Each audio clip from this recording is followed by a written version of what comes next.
लंकेश, मैं आपके आगे हाथ जोड़कर विनती करती हूं, आप सीता को त्याग दें। ईर्ष्या? हाँ,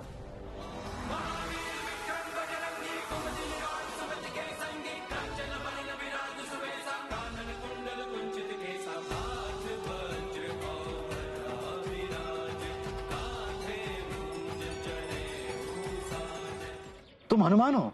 हाँ भैया, मैं ही चीर सेवक हनुमान।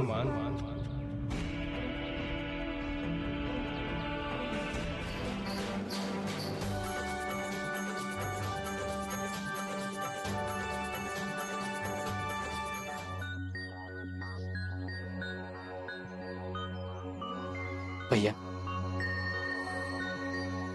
अब हम उचित स्थान पर पहुंच चुके हैं। माता शबरी के कथनानुसार महाराज सुग्रीव हमें सीता भाभी को ढूंढने में हमारी सहायता अवश्य करेंगे, और शीघ्र ही आप और सीता भाभी एक साथ होंगे।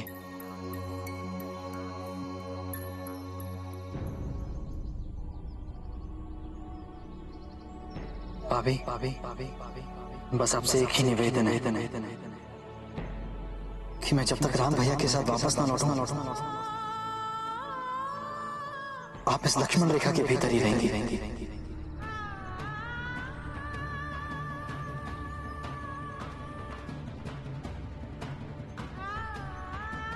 नहीं पुत्री,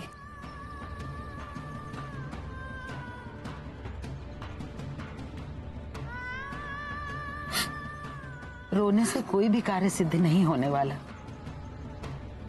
मत रो पुत्री, मत रो। हमें अपने भूल पर पश्चाताप हो रहा है।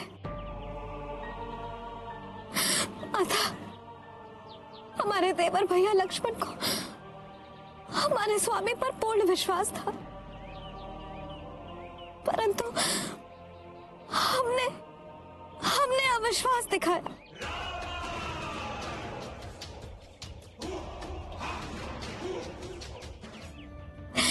यही नहीं, उनकी खींची हुई लक्ष्मण रेखा का भी हमने तिरस्कार किया।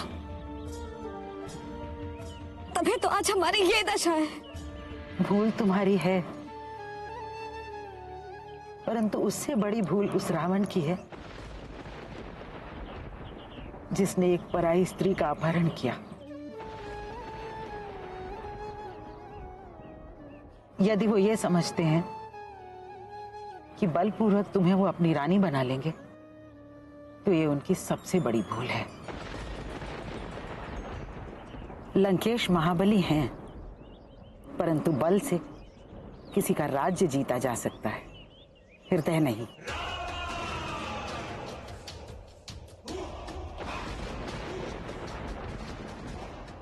वो अपने इस हट में कभी सफल नहीं होंगे।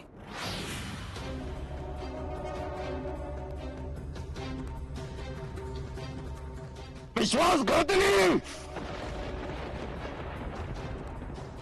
हमने तुम्हें सीता के हृदय में हमारे लिए प्रेम का बीज बोने का काम सौंपा था, और तुम घृणा के बीज बो रही हो।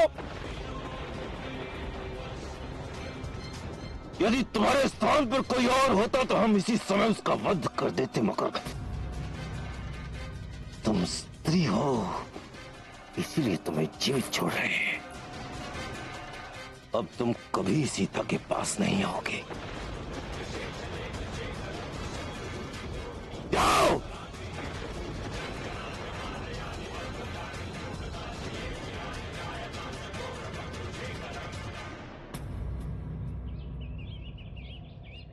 और तुम भी सुन लो सीते, तुम्हारे लिए यही हितकर है। तुम स्वीकार कर लो, तुम्हारी खुशी, तुम्हारा ऐश्वर्य और तुम्हारा भविष्य यही है, लंका के राजमहल में, हमारे अंतःपुर में।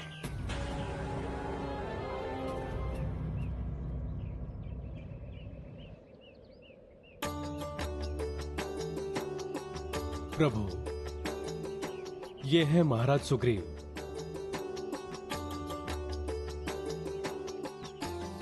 महाराज सुग्रीव, ये है प्रभु रामचंद्र जी।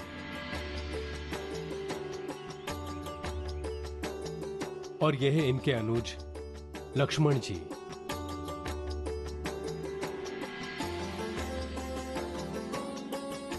मैं सूर्यपुत्र सुग्रीव आपके श्री चरणों में नमस्कार करता हूं।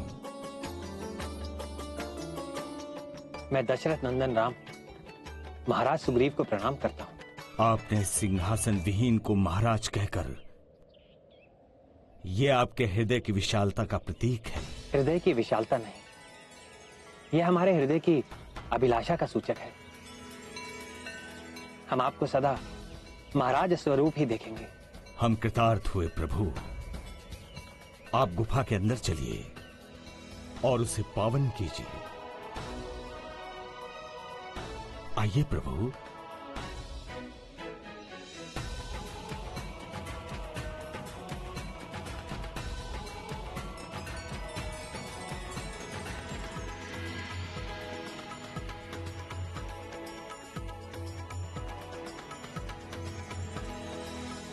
आइए प्रभु, विराजिए।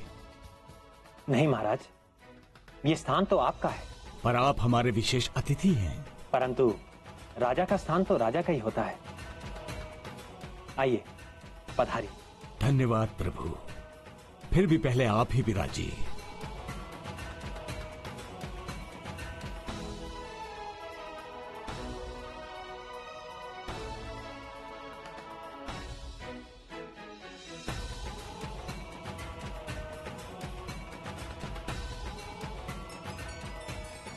हे राघव, ये मेरे मंत्री रीछराज ताज जामवंत, नल नील, हनुमान,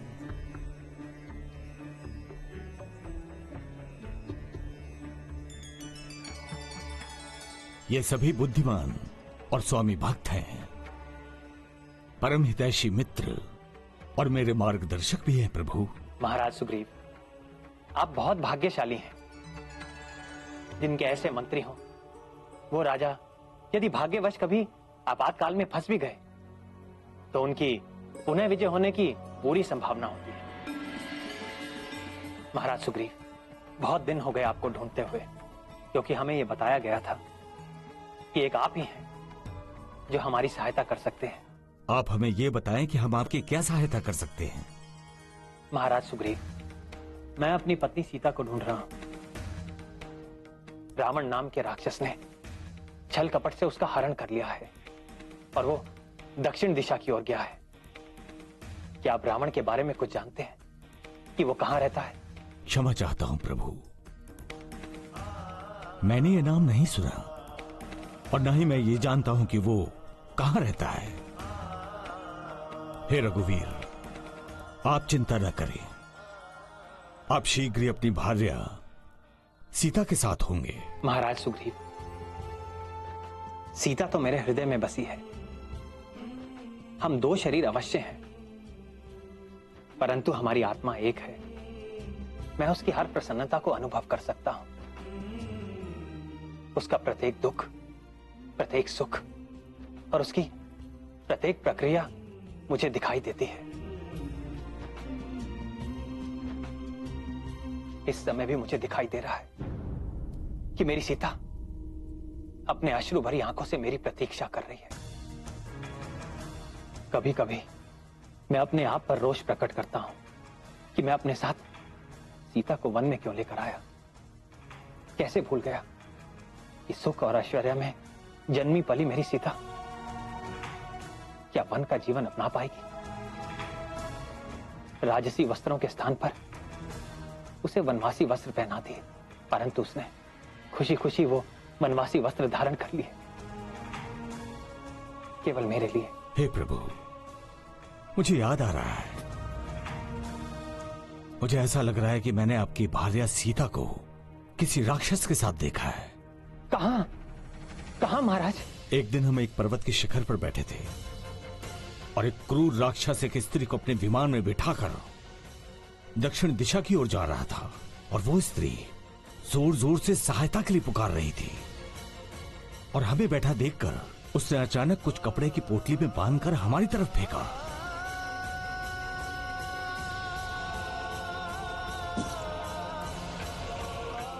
और जब हमने उस पोटली को खोलकर देखा तो उसमें आभूषण थे प्रभु। हनुमान। जो आज्ञा महाराज।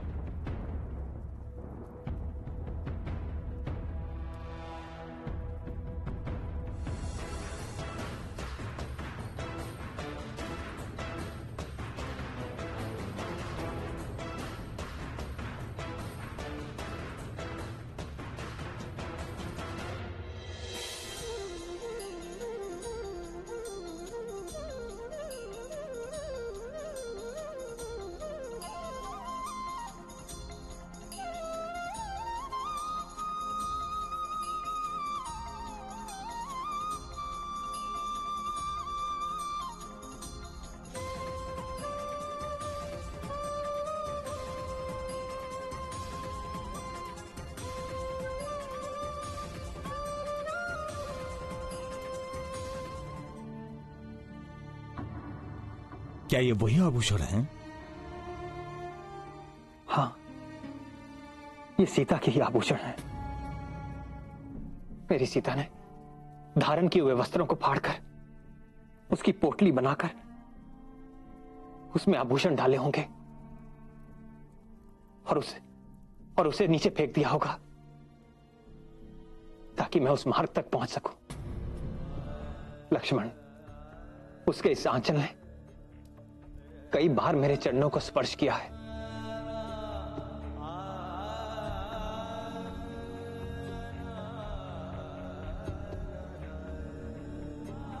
और आज उसने इस आंचल को अपना दूत बनाकर अपनी दुख की कथा मुझे सुनाने के लिए भेजा है।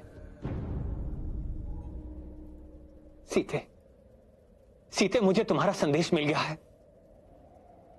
मैं तुम्हें मुक्त कराने अवश्य आऊंगा सीते, अवश्य आऊंगा। एक बार मुझे उस रावण का पता चल जाए जो मेरी सीता को लेकर गया है, तो मैं उस अधर्मी राक्षस के इतने टुकड़े करूंगा कि ढूंढने पर भी उसे अपने वो अपवित्र हाथ नहीं मिलेंगे जिन अपवित्र हाथों ने मेरी सीता को स्पर्श किया था।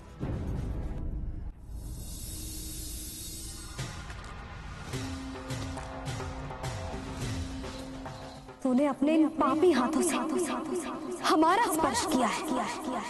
तेरे सर्वनाश के लिए तेरा इतना ही दोष पर्याप्त है। वो धर्म परायण श्री राम अवश्य ही तुम्हारा और तुम्हारी लंका का विनाश कर देंगे। हमारे लिए वो वनवासी तीनों लोक की संपत्ति से अधिक मूल्यवान है।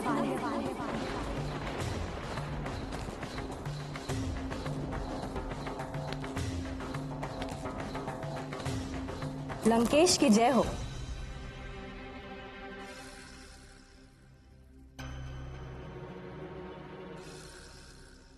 तुम जानती हो कृतिका, हमने तुम्हें यहां क्यों बुलाया है? जी, क्यों?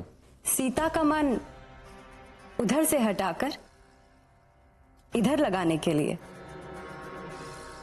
और शीघ्र अतिशीघ्र उन्हें आपकी महारानी बनाने के लिए। दिखने में ही चतुर नहीं हो, चतुर हो। साम दाम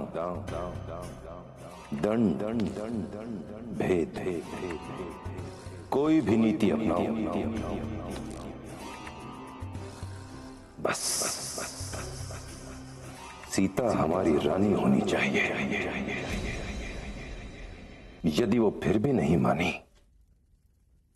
तो हम बलपूर्वक उसे अपनी महारानी बनाएंगे, और एक बार वो हमारी रानी बन गए तो फिर वो वनवासी यहां आ भी गया तो मारे लज्जा के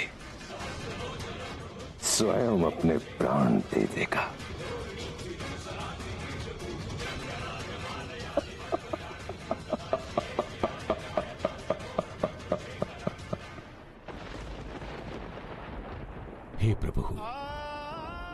जैसे घायल की गति घायल ही जानता है, उसी प्रकार मैं आपकी पत्नी वियोग का दुख भली भांति समझता हूं रघुनंदन। मेरी पत्नी का भी अपहरण हुआ है प्रभु, वो भी मेरे अपने भाई बाली द्वारा। वो मेरा बड़ा भाई है प्रभु, और एक छोटा भाई अपने बड़े भाई से क्या आशा करता है? प्रेम की, आशीर्वाद की, मार्गदर्शक की और सुरक्षा की प्रभु। परंतु बाली ने, उसने मुझे भले दरबार में धुतकारा, फटकारा और सबके सामने मेरा उपहास उड़ाया। और इतना ही नहीं प्रभु, उसने मेरी पत्नी के साथ साथ मेरा राज्य भी छीन लिया, और आज भी वो मेरे प्राणों का शत्रु है प्रभु। आप चिंता न करें प्रभु, आपका कार्य अवश्य पूरा होगा। हम सब आपके साथ हैं, और मैं आपको पूर्ण विश्वास दिलाता हूं, आपकी भार्या देवी सीता की खोज अवश्य करेंगे प्रभु। वो आकाश, पाताल अथवा भूमंडल के किसी भी कोने में हो, मेरे वानर उन्हें अवश्य ढूंढ निकालेंगे प्रभु। और तब तक हम में से कोई भी चैन की नींद नहीं सोएगा प्रभु। प्रभु, आपका ये अभिष्ट कार्य सिद्ध हो जाए तो हम भी ये अपेक्षा करेंगे कि आप हमारे महाराज सुग्रीव को उनका राज वापस दिलाने में उनकी सहायता करें। क्षमा चाहता हूं रीछराज, मैं महाराज सुग्रीव की कोई सहायता नहीं कर सकता। ऐसा तो कोई शुद्ध व्यापारी ही कर सकता है कि पहले आप मेरी सहायता करें, फिर मैं आपकी सहायता करूं। ये उचित नहीं है। और जिस राजनीतिक संधि की आप बात कर रहे हैं, उसकी नींव केवल स्वार्थ पर रखी हुई है। और क्षमा चाहता हूं रीछराज, मेरी प्रकृति में स्वार्थ का कोई स्थान नहीं है। क्षमा करें प्रभु, हम अल्पमति योनि के जीव हैं। हमारी भाषा पर ध्यान न देकर हमारी भावना पर विचार कीजिए। हमारी भावना पवित्र है। हमारे संग वो नाता बनाने की कृपा करें जिससे हम वानर और रीछ योनि के समस्त प्राणी आप जैसे महामानव के साथ संबंध स्थापित कर सकें। रीछराज, वो एक ही नाता है जो योनियों, लोकों, जातियों, धर्मों और समस्त ऊंच नीच को लांघकर एक प्राणी का दूसरे प्राणी से एक अटूट संबंध स्थापित कर सकता है। और वो नाता है मित्रता का नाता। मैं आपसे वो नाता जोड़ना चाहता हूं जिसमें कोई शर्त नहीं होगी, कोई लेन देन नहीं होगा, कोई गिनती नहीं होगी, जो स्वार्थ की सीमा से दूर होगा, जिसमें केवल एक ही वस्तु का आदान प्रदान होगा, वो है प्रेम। महाराज सुग्रीव, संधि तो केवल एक राजा की दूसरे राजा के साथ हो सकती है, परंतु मित्रता एक राजा की रंक के साथ भी हो सकती है। इसलिए हे सुग्रीव, मैं आपसे मित्रता का प्रस्ताव रखता हूं। हे प्रभु, बिन मांगे मित्रता प्रदान करके आपने एक मृत शरीर को जीवन दान दिया।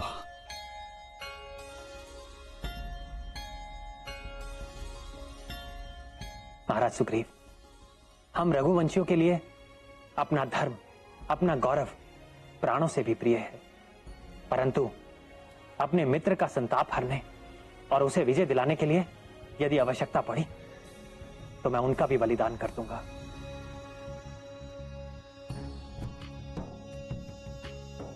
मित्रता निभाने के लिए यदि मुझे पाप कर्म करके नरक भी भोगना पड़े तो भी मुझे स्वीकार है। यही मित्रता का आदर्श है और यही मेरी शपथ है।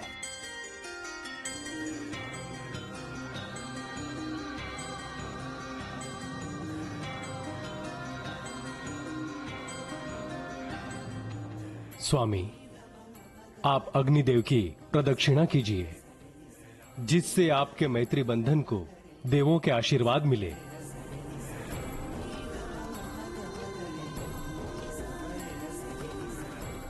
लीजिए स्वामी, अग्निदेव को अर्पण कीजिए।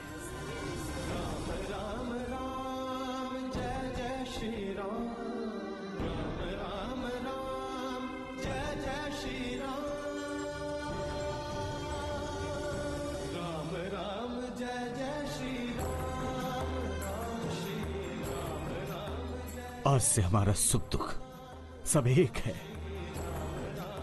आज से जो कुछ भी हमारा है वो आपका है। हमारा सुख, वैभव, साम्राज्य जो भी है और जो आगे होगा वो हमारी ओर से हमारे मित्र का भी होगा।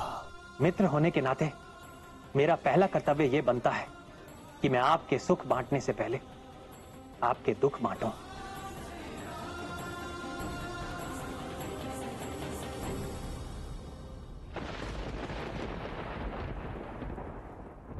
मैं दशरथ पुत्र राम अग्नि को साक्षी मानकर आपको वचन देता हूं कि आपकी पत्नी का हरण करने वाले बाली का मैं निश्चय ही वध करूंगा और आपको आपका राज्य और आपकी पत्नी वापस दिलवाऊंगा।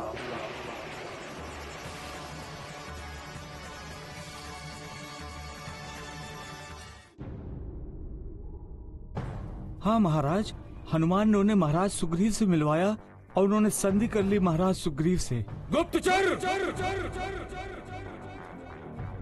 तुम उस भ्रातद्रोही को महाराज मत कहो। वो कायर है और इस किष्किंधा नगरी का राजद्रोही है वो।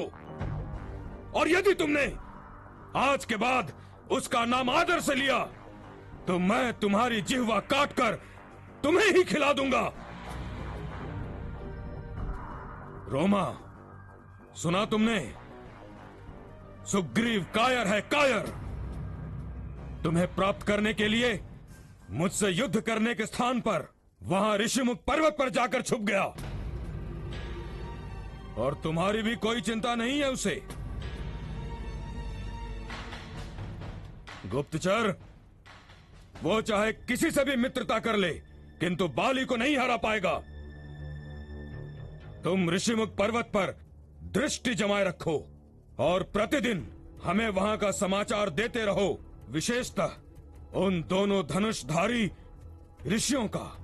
जो आज्ञा महाराज।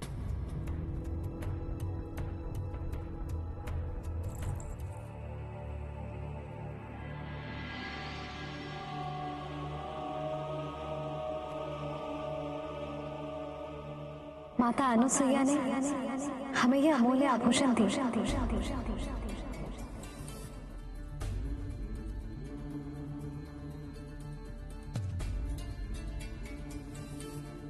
भैया,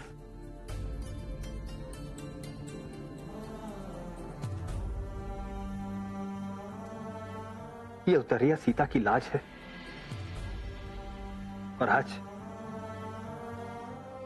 आज इसी उतरिये को सीता ने अपना दूत बनाकर मुझे संदेश भेजा है कि रघुवीर, मेरी लाज की रक्षा करो। सीते, मुझे तुम्हारा संदेश मिल गया है। सीते,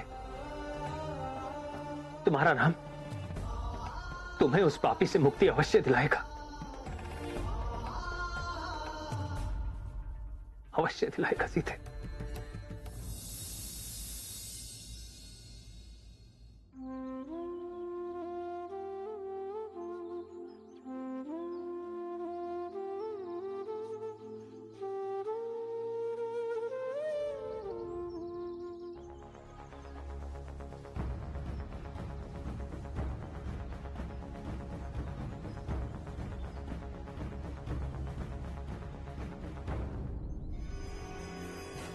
ये क्या कर रही हो? दूर खड़ी रहो, हम दोनों के बीच कोई नहीं आएगा। कृतिका, मैं लंकेश को मुझे लंकेश नहीं भेजा है। अब तुम्हारी यहाँ कोई जरूरत नहीं, चली जाओ यहाँ से।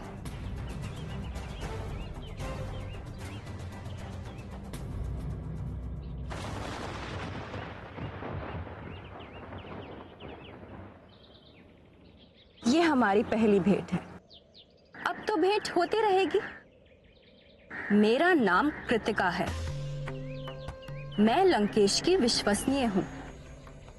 अब तक जो भी लंकेश ने कार्य सौंपा है, मैं उसे सफल करने में पूर्ण रही हूं।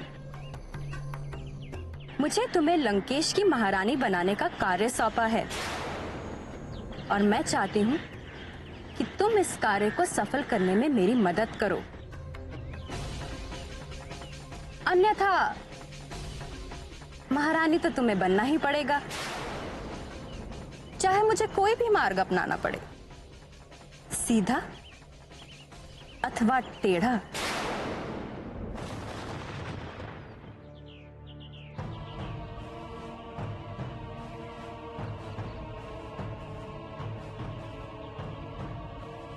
रघुनाथ कहाँ है आप?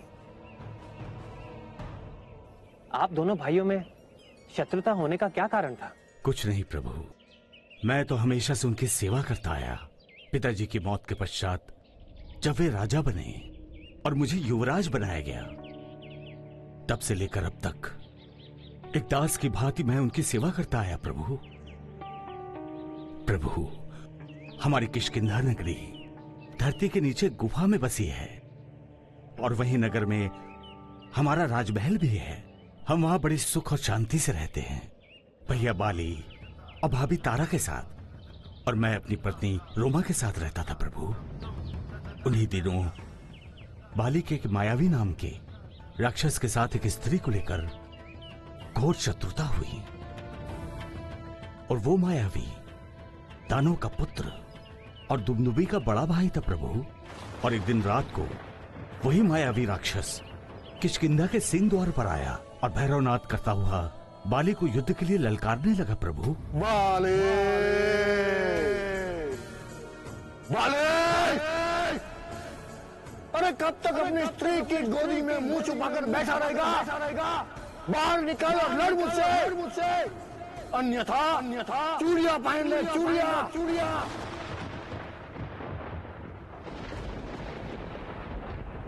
रुक जाइए भैया, गरजने दीजिए उसे। हट जाओ सुग्रीव, बाली भी किसी से कम नहीं। तो भैया मैं भी आपको अकेले नहीं जाने दूंगा, मैं भी आपके साथ चलूंगा। तो आओ।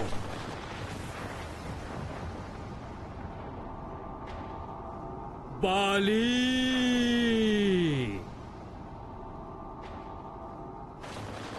प्रभु, हम दोनों भाइयों को एक साथ आता देख वो भयभीत होकर भागा और हम दोनों भाइयों ने उसका पीछा किया।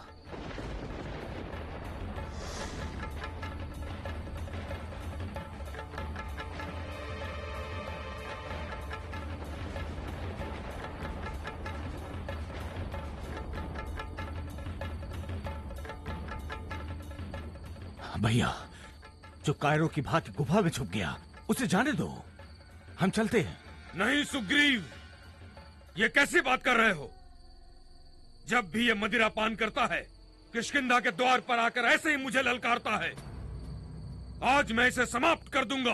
परंतु भैया, शत्रु के घर में हमें सोच समझकर प्रवेश करना चाहिए। ये गुफा कहाँ तक जाती है इसका हमें कोई अंदाजा नहीं है, तो इसलिए हमें सोच समझकर काम करना चाहिए। नहीं सुग्रीव, ये तुम कैसी कायरों जैसी बात कर रहे हो?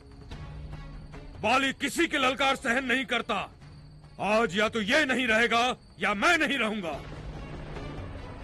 और सुनो, तुम यही गुफा के बाहर पहरा देना, और जब तक मैं ना आ जाऊं यहाँ से मत हिलना, ताकि कोई इसकी सहायता के लिए ना आ जाए, समझे? आज मैं ये प्रतिदिन का झगड़ा समाप्त कर देता हूँ। समझ गया भैया।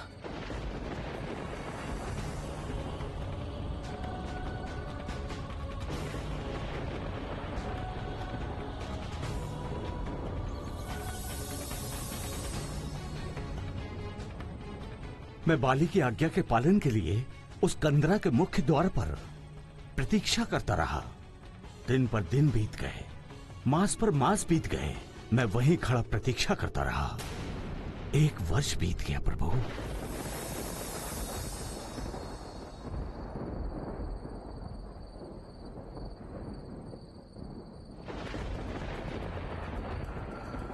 भातृ प्रेम से मेरा हृदय व्याकुल होने लगा। मेरे मन में शंका होने लगी, कंदरा में कहां गया होगा मेरा भाई? अवश्य मायावी के हाथों मारा गया होगा। दीर्घ काल के पश्चात एक दिन मैंने अचानक देखा प्रभु, उस कंदरा से फेन सहित रक्त की एक धारा फूट फूट कर बाहर आ रही थी। प्रभु,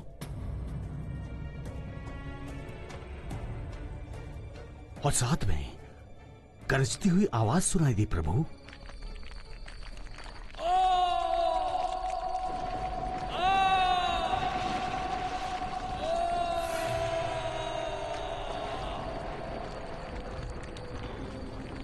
और उस कंदरा से निकले लहू को देखकर मैं घबरा गया प्रभु। मुझे निश्चय हो गया कि भैया बाली उस मायावी राक्षस के द्वारा मारे गए प्रभु। मैं इस भय से भयभीत हो गया प्रभु कि कहीं वो मायावी राक्षस बाहर आकर उत्पात न मचाए। मैंने उस कंदरा के मुख्य द्वार को शिला से बंद कर दिया प्रभु।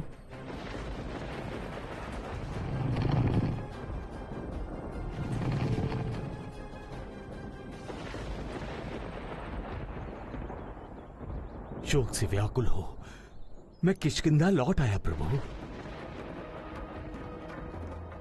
और जब मैं वापस आया प्रभु तो मेरे मंत्रियों ने निर्णय किया कि बाली के रहते हुए मैं किष्किंधा का युवराज था, पर उसके ना रहने से मुझे राजा बनाया गया। मैं आपसे सत्य कहता हूं प्रभु, मैं अपने भाई के दुख में इतना दुखी था कि मुझे राज्याभिषेक में कोई रुचि नहीं थी प्रभु।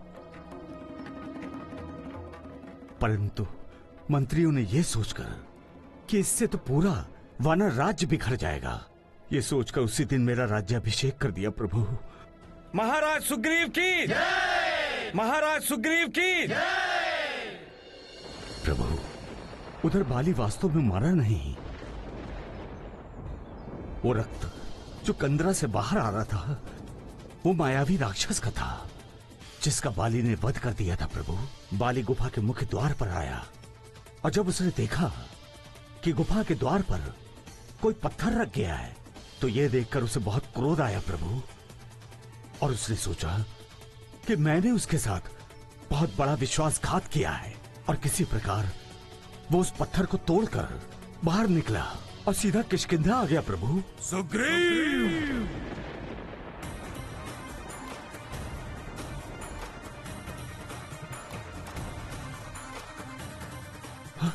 भैया आप? मैं जानता हूं मेरे जीवित वापस आ जाने से हाथ में आया हुआ राज्य वापस जाता दिखाई दिया होगा। नहीं भैया आप गलत समझ रहे हैं। ये राज्य मैंने अपनी इच्छा से नहीं लिया, मंत्रियों पूर्ववासियों ने मिलकर मुझे ये राज्य दिया। मैं आप ही का सेवक हूं भैया, ये आपकी धरोहर है। इसे मैं अपना अनुज समझकर गुफा के बाहर द्वार पर छोड़ कर गया था और ये बोलकर गया था कि मेरी प्रतीक्षा करना, किंतु इस पापी ने मेरी प्रतीक्षा करने के स्थान पर उस कंदरा के बिल पर शिला को लगा दिया। मैं अपने हाथों इसका वध करूं तो यह अनुचित नहीं होगा। नहीं महाराज, ये सत्य नहीं है।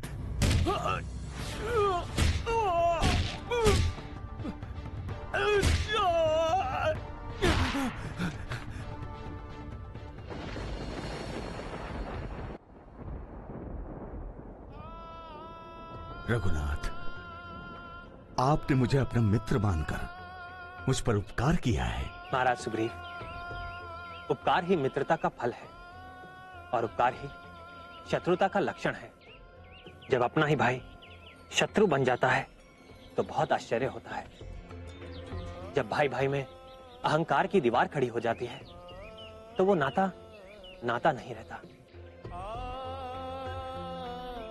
जब तक भाई भाई में प्रेम और आदर है तब तक वो घर धरती पर बने स्वर्ग के समान होता है।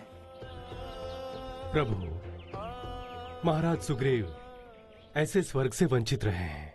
महाराज सुग्रीव, अपने बल और शक्ति के गर्व में जो अत्याचार, अनाचार और अन्याय करता है, अधर्म और अनीति का व्यवहार करता है, वो किसी एक का नहीं पूरे समाज का शत्रु होता है। आप मेरे मित्र हैं, इसलिए आपका शत्रु मेरा शत्रु है। महाराज सुग्रीव, मैं आपकी सहायता अवश्य करूंगा और आपको आपका राज्य और आपकी पत्नी अवश्य वापस दिलवाऊंगा। हे रघुवीर, आपके वचनों से मैं अनुग्रहित हुआ हूं, परंतु आप मेरी सहायता से सीता मैया को खोजने इस ऋषिमुख पर्वत पर आए। ऐसे में यदि मैं अपना कार्य आपसे पहले करवा लूं तो विश्व में सभी मुझे स्वार्थी कहेंगे कि सुग्रीव मित्रता के नाम पर कलंक है। इसलिए नहीं मित्र, तुम स्वार्थी नहीं हो। आपके सभी संगी साथी सभी के सब मन के शुद्ध हैं। आपके प्रति उनके मन में पूरी श्रद्धा है। ये सब आपका हित चाहते हैं कि आप किष्किंधा के सिंहासन पर विराजमान हो। जब ये सब निस्वार्थ है तो आप स्वार्थी कैसे हो सकते हैं? हाँ, समाज मुझे स्वार्थी अवश्य कह सकता है यदि मैं आपकी सहायता से पूर्व अपनी पत्नी सीता को ढूंढने के लिए आपकी सहायता लेता हूं। सभी कहेंगे राम अपनी बाली वध की प्रतिज्ञा को भूल गया। मुझे क्षमा कीजिए प्रभु, मुझे क्षमा कीजिए। नहीं महाराज, नहीं। विराजी,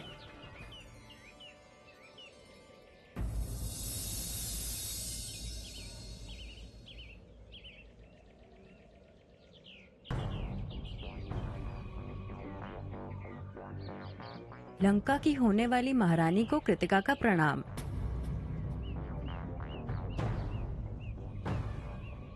सीता, मुझे तुम्हें इस वाटिका में देखकर बिल्कुल अच्छा नहीं लग रहा।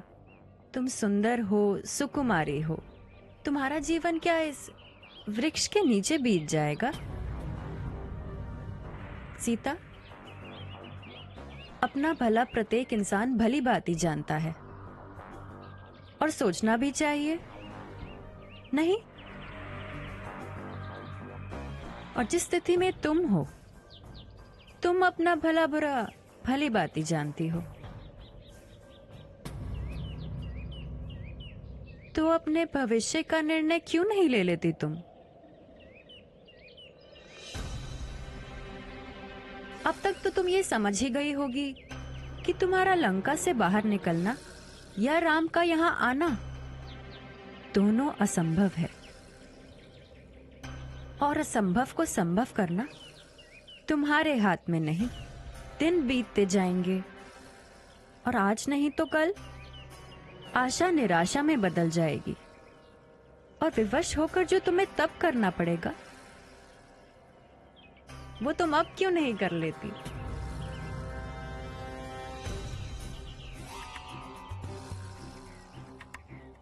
मैं तुम्हारी भलाई के लिए कह रही हूं। अपनी हट छोड़ दो और लंकेश की बात मान लो।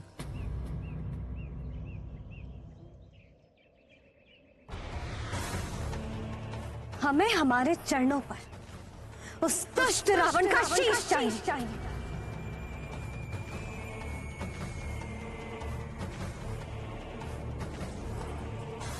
साम दाम दंड भेद में से साम तो काम नहीं आया, अब दाम प्रयत्न करना होगा।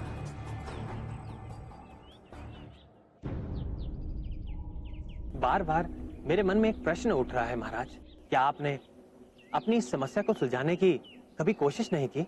मैंने बार बार क्षमा प्रार्थना की, परंतु उस निर्दयी ने किंचित दया नहीं दिखाई प्रभु। उस समय वो मुझे मार डालता, परंतु मैं किसी प्रकार वहां से अपने प्राण बचाकर भागा। उसने धरती के चारों कोनों में मेरा पीछा किया। बाली के डर से मुझे किसी ने भी शरण नहीं दी प्रभु, और जब कोई स्थान मुझे सुरक्षित दिखाई नहीं दिया प्रभु, तो मैं इस ऋषिमुख पर्वत पर चला आया, क्योंकि ऋषि मातंग मुनि के श्राप से बाली यहां नहीं आ सकता। सारी धरती पर यही एकमात्र सुरक्षित स्थान था प्रभु। बाली श्राप के भय से व्याकुल हो गया, और उस क्षण से वो ना इस पर्वत पर आना चाहता है और ना इस पर्वत को देखने का विचार करना चाहता है। और यही जानकर महाराज सुग्रीव निर्भय होकर इसी वन में रहते हैं। प्रभु, बाली ने महाराज सुग्रीव के अन्य मंत्री और मित्रों को भी कारागार में डाल दिया, और उनकी पत्नी रोमा, उनको भी महाराज सुग्रीव से छीन लिया। धिक्कार है, धिक्कार है। यह अपराधी उसे मृत्यु दंड देने के लिए उचित है। प्रभु, इस समय महाराज सुग्रीव का जीवन अपमान और तिरस्कार से भरा हुआ है।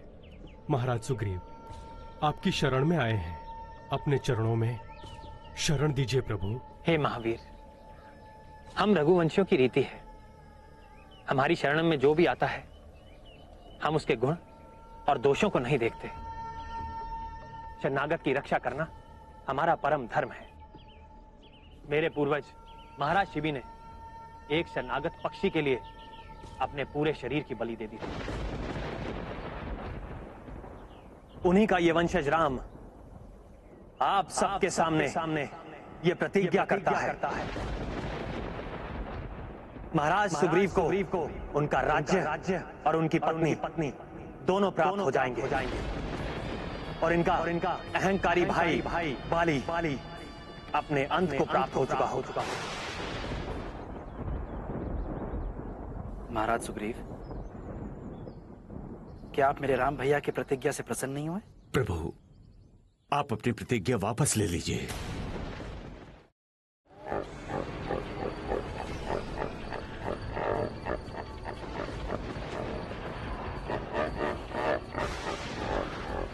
ठीक है, आओ मुझे किष्किंधा के जंगल में मिलो। तो भागना मत सुग्रीव, पिछली बार भी मैं भागा नहीं था, तुम्हें जीत छोड़ना चाहता था इसलिए चला गया था। तारा, आज मैं इसे सदा के लिए जीवन मुक्त कर दूंगा।